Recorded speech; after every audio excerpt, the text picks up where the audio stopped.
All righty. All right. Again, welcome to Sunday Spiritual Celebration, an opportunity for us to recognize and acknowledge that we are indeed spiritual beings having a physical experience. Therefore, on Sunday, we take about an hour or so to allow ourselves to be attentive to our spiritual being, to get to know a little bit more about the spirit that we are, and an opportunity to embrace that spirit and have a celebration with it. Allow that spirit to lead and guide us in this hour. I apologize for the earlier disruption. We had a little technical difficulty. It happens, I guess. I lost a few people. I'll have to send them a text and apologize for, I'm not sure what happened, because I was listening. I thought I was hearing it on my laptop, on my tablet, but I guess I wasn't. I was probably hearing it for myself on my notebook. But anyway, this morning we're talking about the voices. The topic of our message this morning is, who are we listening to? Who do we listen to?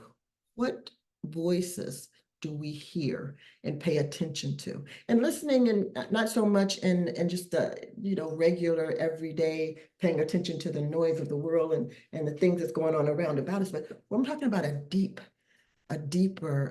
listening, a listening where we're listening for a purpose, we're listening for a reason, we're listening to gain something, to get understanding. The noises of the world, it's going to always be around about us, and there's going to be something going on in our hearing, in our vision, in our seeing, and our knowing all the time, and it's not always good. It's not always good. People talk to us for various reasons, and because of who we are, conscious, unaware, and people with beings with hearts, and we want to express our love and be welcoming and open to the world about us. We tend to kind of remain open, and we hear all types of things, and we're receiving all kind of messages. But this is a spiritual hour, and this listening has more to do with our spiritual sense than our human hearing, our listening, our ears, because we know, like I said, we're creatures of we want to express our love and be open and receive, and we want to learn and understand the world and the folk around us. So we're open. We're open as conscious beings, like human. We want to receive people with love and care, and one of the best and one of the best gifts you can give to another is to hear them out, to listen to them and see what they have to say, and try to gain an understanding of who they are from how they express themselves. And so we do that. But as a spiritual being, we have a little bit more of an opportunity to hear something other than all the noise in the world and all the noise about us. I don't have a whole lot planned for this morning, and I apologize for the mix-up, because I was hoping that we'd have it'd be more like an open discussion where we would all share in our understandings of how we receive information and what we take into our heart space, and how we receive that, and what we do with it, and how it affects our lives. What kind of really want to look at the benefits, or the importance of understanding who you're listening to, and what you're receiving into yourself, and what you do with it, and what happens to it once you hear it. So that's kind of where we were going today. And like I said, I didn't plan a big message, so I'm probably going to be just sharing with you pretty much my understanding of my spiritual hearing, my listening, what I receive, and how it affects me, and I hope I express it in a way that gives you an opportunity to think about how you receive it. It's a fair question. It's a good question to ask and answer.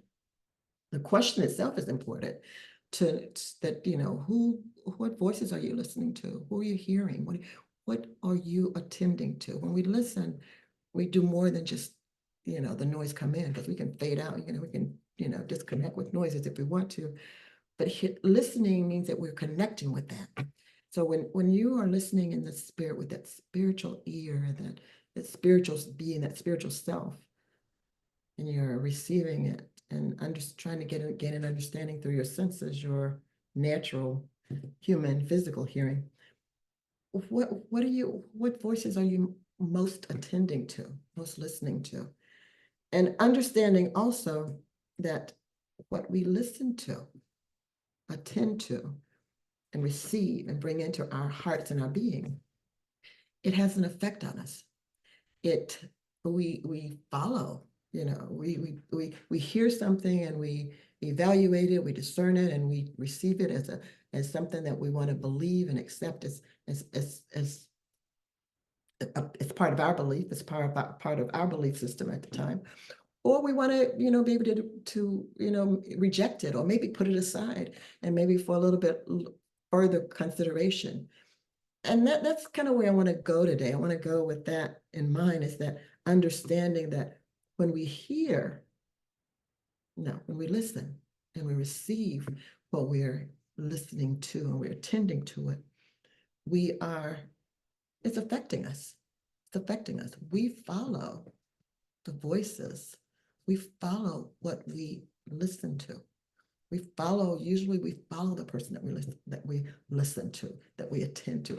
You're listening to me now.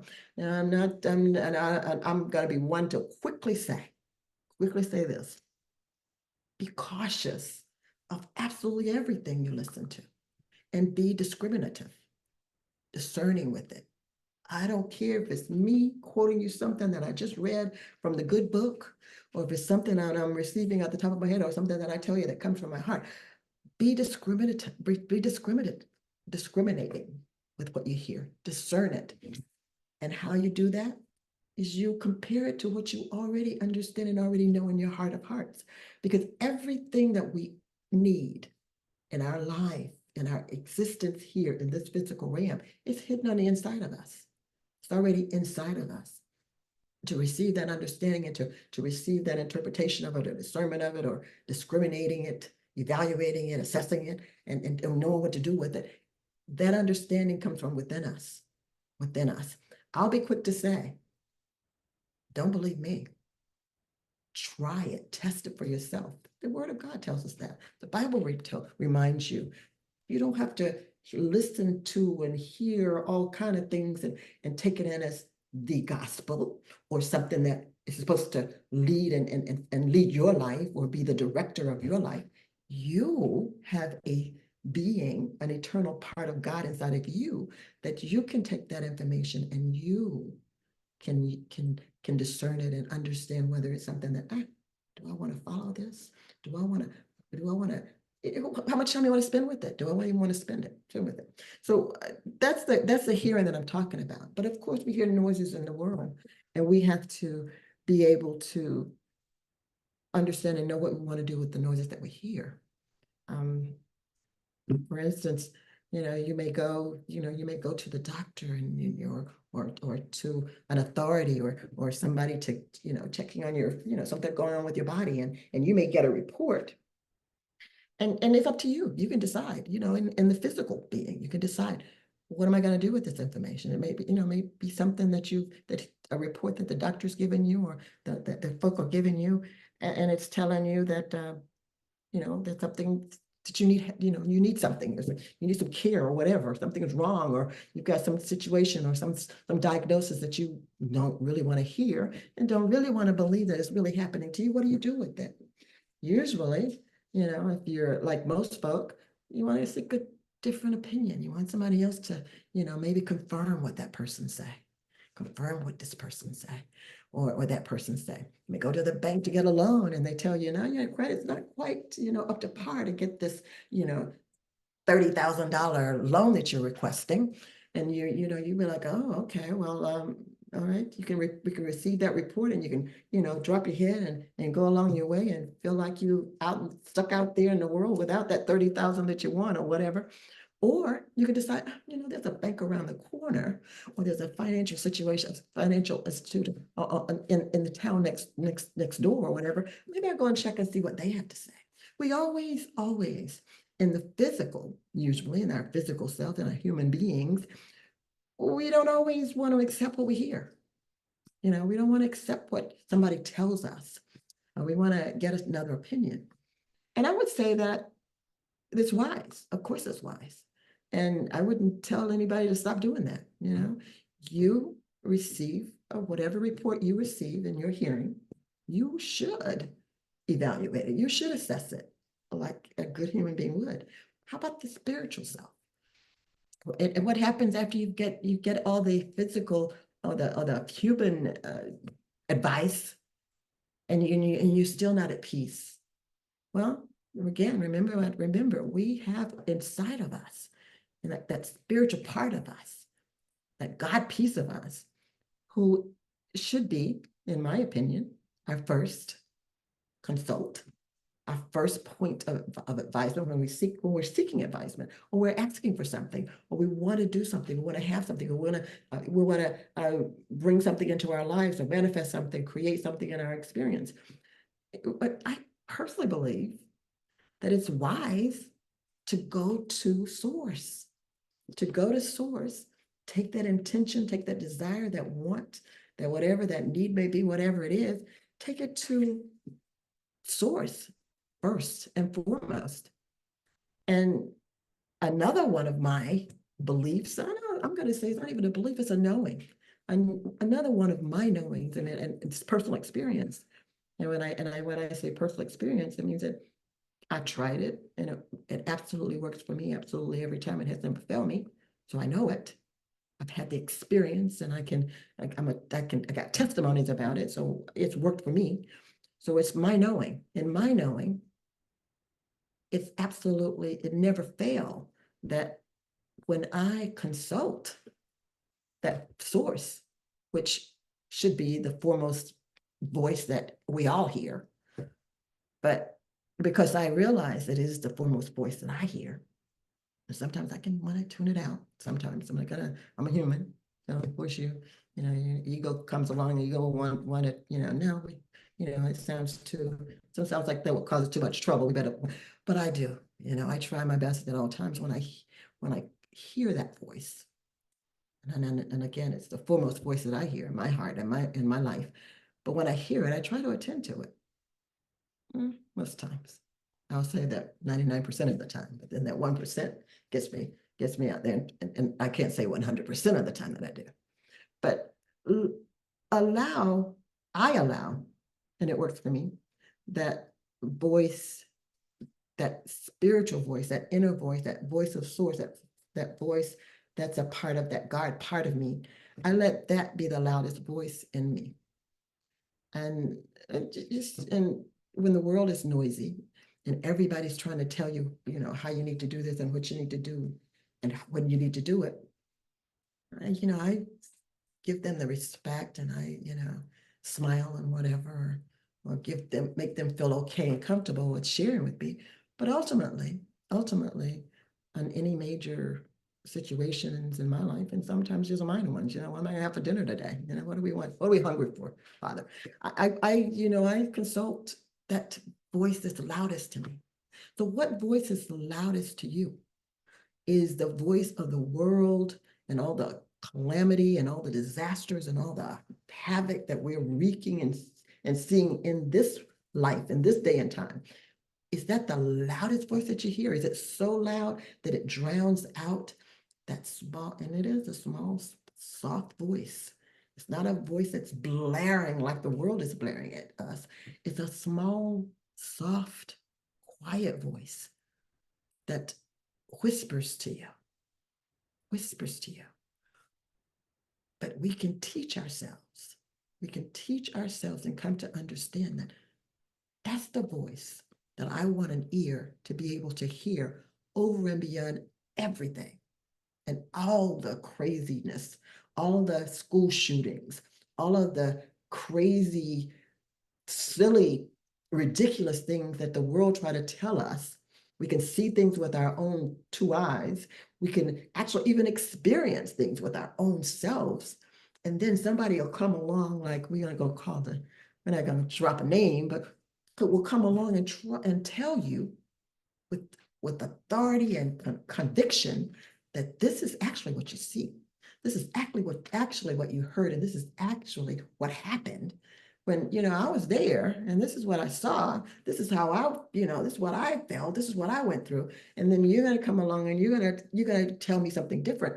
Unfortunately, there's a lot of us who's living and having our being in this world in the natural that will tend to be swayed by that.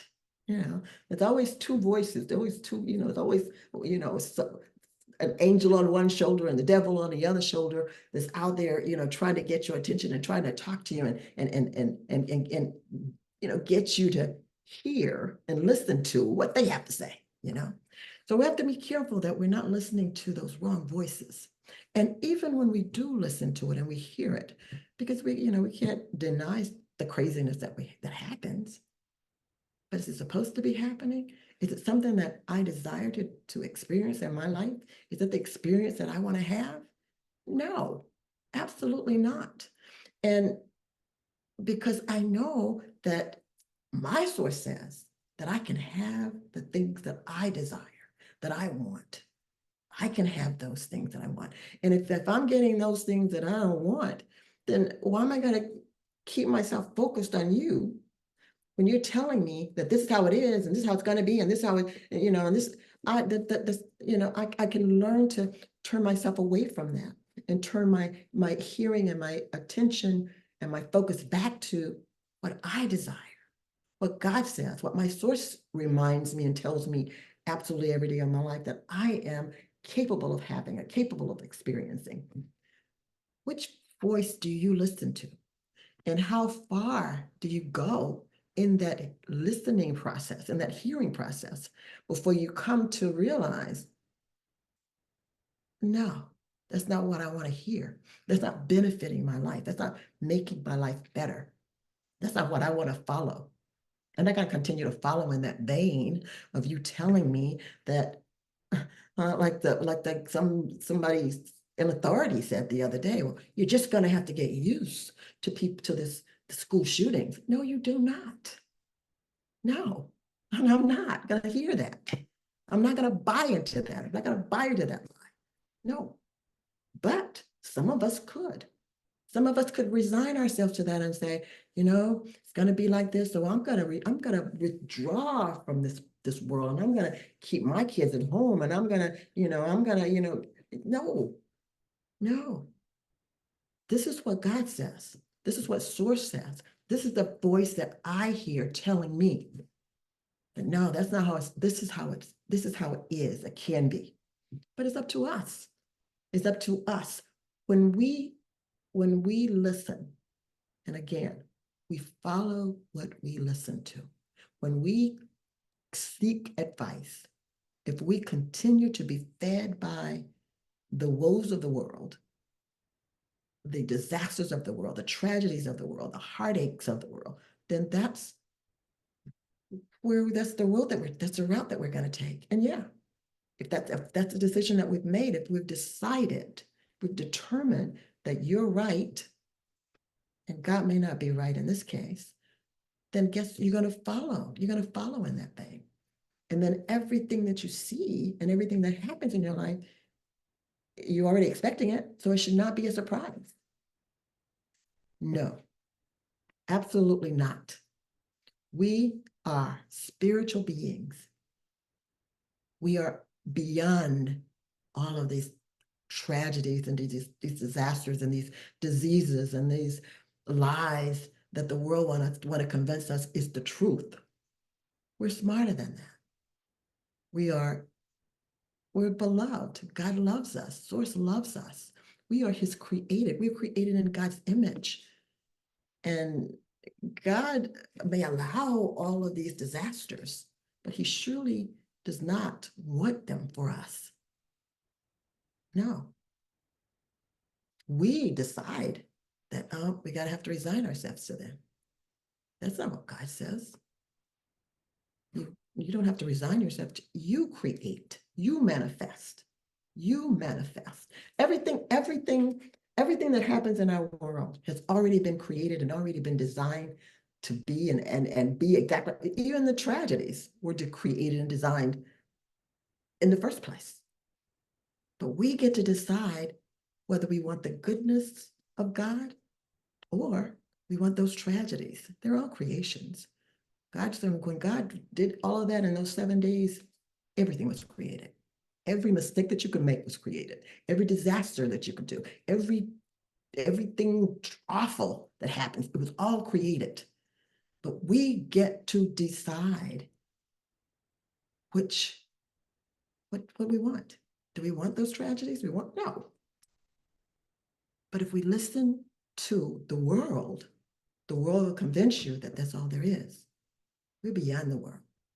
We have a part of us that understands that, yeah, the tragedies are there, and they're available to happen if you want them to happen, you expect them to happen, you're concerned or you're worried about them happening. When you worry and doubt is just as strong of it's faith, because it's faith in reverse. It's faith in reverse.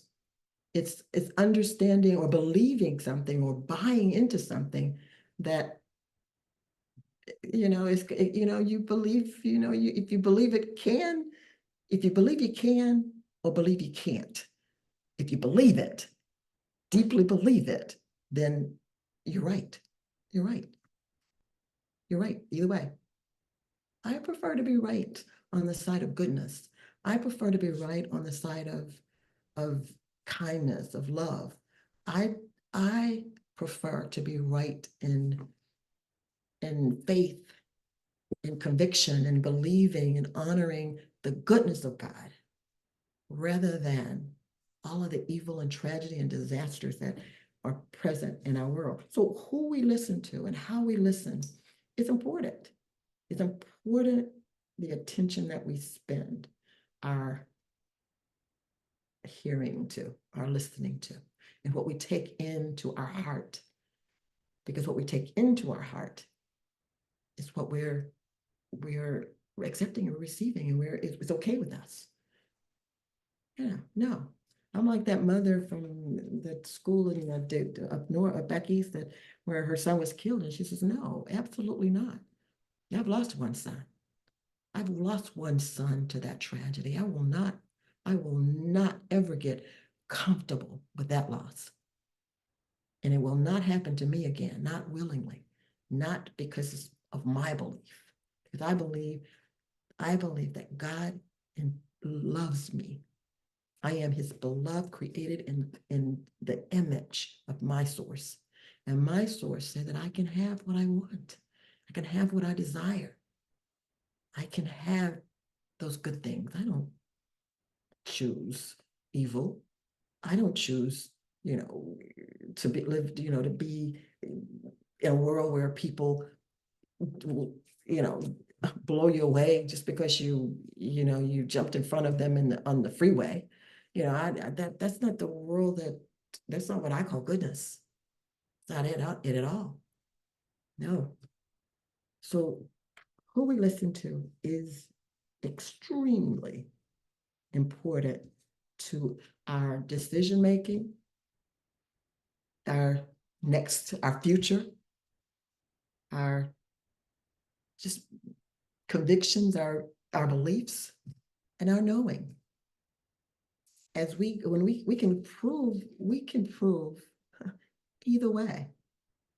I can say, I told you that would happen. Hey, I knew that would happen because I was expecting it. And then why it shouldn't be a surprise to me. So when we are surprised, when I'm always surprised when I hear that, because they're just not supposed to be that way. When I heard about this kid that 14 years old, I sunk. My heart kind of sunk a bit because I have a grandson who's 13. And of course, as a parent, those things break your heart. It breaks your heart, even if it's not your child. But by the grace of God, but by the grace of source, it could have been. I could be foolish enough or or lack the understanding or lack the whatever it takes to expose my son to a crazy weapon that shouldn't even be a part of our existence anyway, but give him that. Why? What does it serve for my 13-year-old to understand how to use a weapon like that? No. I mean, I can take a BB gun and go out to shoot a bird or a rabbit or whatever. I don't have to have a weapon that's gonna rip the animal apart. That once it's ripped apart, I can't even take it home and have a decent meal with it, you know? So you know, when we are attuned to the world, we listen only to the world, and that's all we hear, then it's gonna seem natural and logical to us. But when we allow the source, that small voice, that small, soft, quiet voice in us, that God voice in us, to be the loudest part, the loudest voice, the loudest noise that we hear, then it'll tune out that. And it has and it is something that we need to cultivate. How do we cultivate it? Think about that. How do you cultivate listening to something that's soft rather than the noise that you hear? You know, it's easy to tune out. We can tune out that noise. It takes some practice, it takes some effort. It takes knowing how to meditate and how to bring that voice up so that you can hear it at a whim, at a thought, or at a wish, or a desire. You know, I'm quick to share with you all the time how my grandmother would walk around all day long having a conversation with the invisible God to finally figured out what she was talking to, because half the time she'd be talking and working and doing her things and humming. You know, back in the old days, they would hum. She'd be humming and talking and having a conversation. And you know, I'm the only one around. So did you say something? Oh, I'm talking to you, talking to the Lord, having a conversation with Father, my God. Oh, okay. So I learned that she could still get her job done. She could still be grandma. She could still check us out when, you know, put us in check when we were doing wrong, because she's maintained that conversation, a continual conversation with him. So we can learn through meditation. We can learn by spending time alone, just conversing with that voice with ourselves. And sometimes we think it's a voice in our head. It probably goes deeper. You know, that voice in your head is probably that physical part of you too. So you have to watch ego. Ego can disguise the voice. But we can learn to cultivate a relationship with source, with Father, with God, with Creator, with universe, whatever it is that you consider your higher self. You can cultivate that relationship with it by just spending some time in nature, taking those walks. When you take those long walks and working out on you know, at the gym, you put your headset on or whatever, and the music can be going in the background, and you can still have that open dialogue, conversation of knowing, and it comes up from deep inside of you into your knowing. You can have it. You can learn how to cultivate that. And I'm going to encourage. I'm going to encourage and say, cultivate it. Cultivate a listening to your higher self, a listening to the depths of your soul, listening for and to that small, soft voice. That's what Moses called it. Moses said he heard the thunder, he heard the lightning, he heard the tornadoes, he heard the rocks falling all around him. But then he could still hear that small, soft voice whispering and telling him and answering him the things that he needed to understand and needed to know. Everything, absolutely everything that we need, we desire, we want in our lives. The answer to it, the how, the how to get it done and how to bring it forth, it's in there. It's inside of us. And we just need to learn to cultivate that relationship so that we can hear it, we can be assured of it, we can know it, just like we know the sound of our children's voice or our mother's voice or our boss, whoever, that we can, at the drop of a hat, know, nope, that's who that is. Or we can know the sound of your phone ringing, we recognize, we can also recognize that small, soft voice in us. Because the voice that you listen to and the voice that you hear is the voice that you follow. And the voice that you follow will lead you to every decision and every choice that you make going forward in your life. Listen to the voice. Listen to the voice of that part of you that created you, that knows absolutely everything there is to know about you. Listen for that voice. Get to know that voice. Be kind to that voice. And you ain't gotta be like my grandma. You gotta talk to it all day long and have people look at you and say, what's going on with you? You can, you can learn that, you can build that relationship in a way that you can just know it in your heart.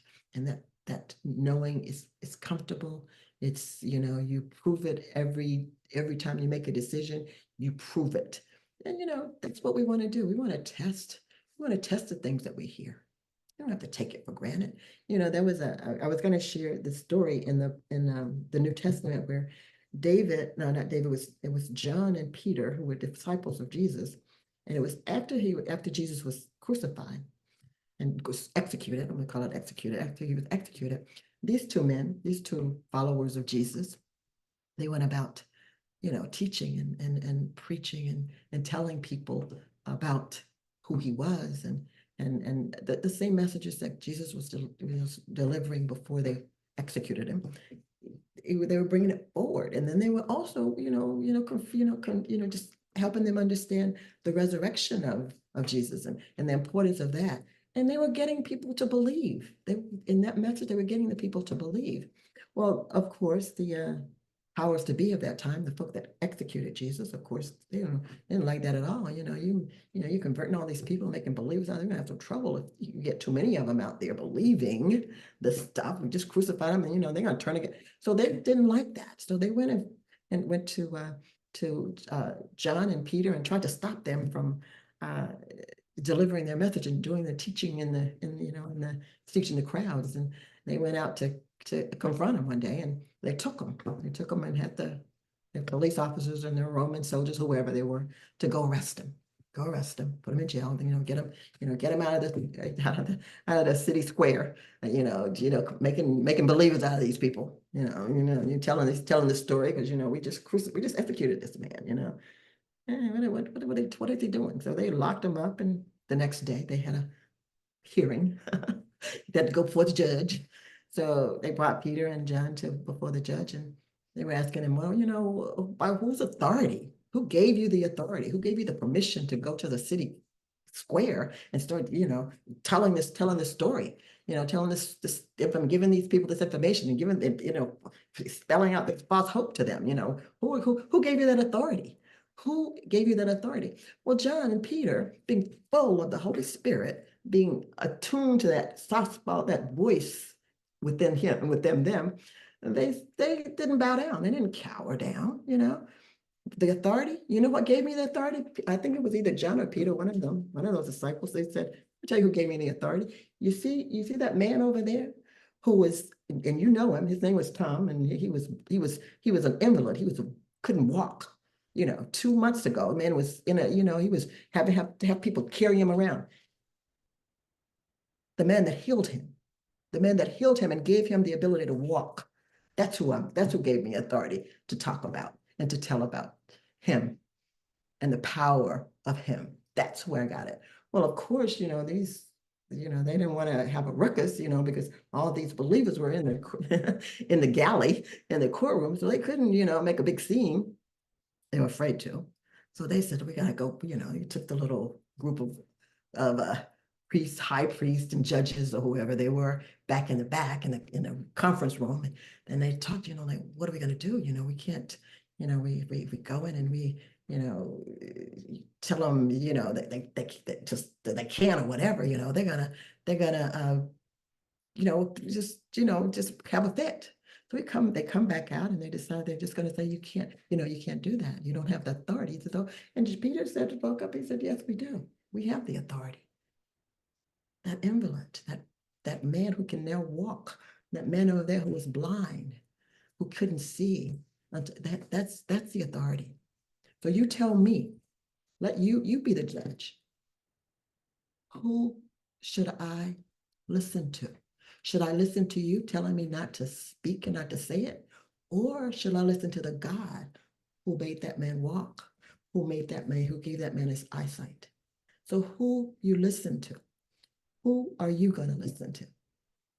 Are you going to listen to the guy running for president who says that you may as well get used to, kids shooting up schools? You may as well get used to not being able to go vote and do the things that you have the freedom and liberty to do. Are you going to listen to him? Or are you going to listen to God who made all things free, who made all things good, who made all things righteous? Who are you going to listen to? Now, I'm telling you to go out and revolt or anything, or to, get a sign up, whatever. But I am telling you that what you can do is you can turn away from those lies and those disinformation or whatever they want to call it. And you can turn to what you know to be the truth and who you know that you can trust without a doubt, who created it all, who made it all. You can listen to that man who knows nothing but what's in what he sees, or you can know the one who created it all. So it's important who you believe, who you listen to, because who you listen to, you believe, you follow, you act out, you do as as God does, and you remember who you are.